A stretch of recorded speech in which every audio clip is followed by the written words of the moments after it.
Jadi di sini saya akan menjelaskan sedikit mengenai meta model. Nah, jadi sederhananya meta model itu misalnya eh, bahwa pertanyaan yang digunakan untuk misalnya untuk memperjelas makna dari ucapan seseorang. Nah, jadi saya kasih peradaian misalnya ketika orang berbicara itu biasanya dia itu tidak menyampaikan informasinya secara lengkap.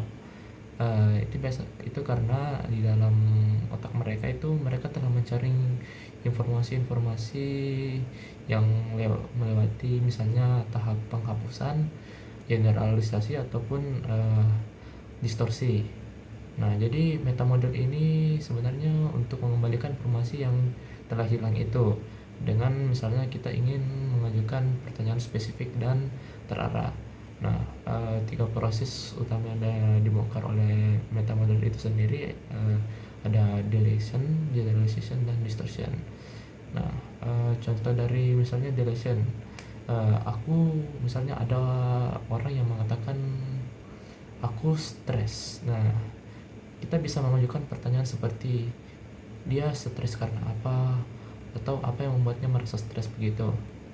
Nah, sementara untuk generalization ini, contohnya misalnya saya mengatakan aku selalu gagal. Nah, eh, dari pernyataan saya ini kita bisa mengajukan pertanyaan ya seperti selalu, ya mengapa itu selalu dalam situasi apa aja gitu, kenapa bisa menyimpulkan aku selalu gagal. Nah, yang ketiga yaitu distortion.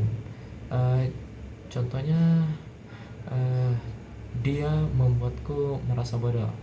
Nah, jadi pertanyaan yang bisa kita ajukan itu apa yang dia lakukan sampai kamu merasa seperti itu.